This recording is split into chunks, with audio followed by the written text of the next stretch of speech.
Silipin naman natin ang detalye sa likod ng paglulunsad ng Ensayo Creative Hub na layong palakasin ang creative industry ng ating bansa. Panoorin po natin ito.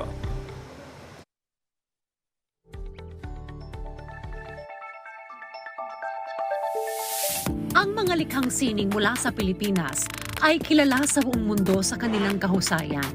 Mula sa mga pintor na nagbibigay buhay sa kanyang obra, sa mga awit na nagpapadama ng damdamin sa pamamagitan ng kanilang pagkanta.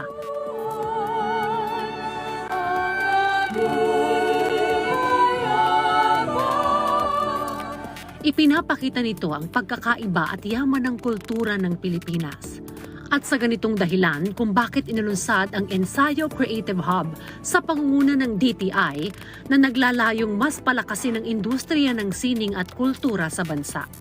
Now the creative industries also include digital technologies, and that's a growth area globally, particularly in the area of game development, animation, software development. We hope to be able to leverage on the talent of our young people so that we can produce products that will have a global market.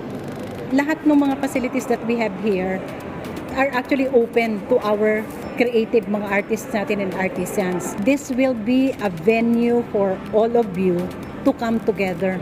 So if you come together here, pwede mag-network, pwede mag-collaborate, di ba?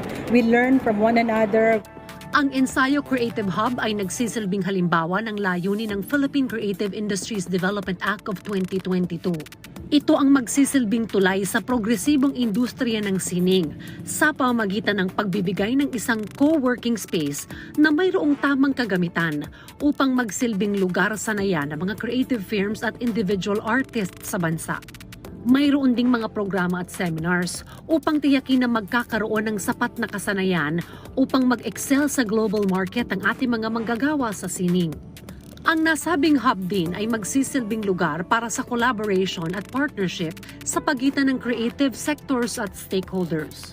We will encourage mga organizations, creative industries to hold yung training nila dito, yung workshop nila dito. Pero added to that, eto mas established kasi si PTTC in terms of trade training. Siyempre business, di ba? Pwede kayong turuan how to establish your business using the skill that you have. Ang pagbibigay ng Ensayo Creative Hub ng supportive environment, access sa mga kagamitan at opportunity for growth ay patunay ng pagsusumikap ng Pilipinas na itaguyod at palakasin ang industriya ng sining bilang bahagi ng pangmatagalang inisyatibo ng gobyerno na #Training for Nation Building. Ito pong spaces natin dito, co-working spaces, the tools, the equipment, the facilities are actually for you. Useless po yung effort natin if the very people for whom our efforts are intended are not participating. So make use of this po.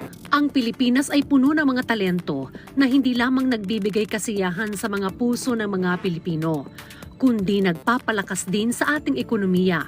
Ito ay patunay na ang kultura at sining ay hindi lamang likas na yaman ng bansa, kundi pati na rin sandata para sa mas magandang kinabukasan.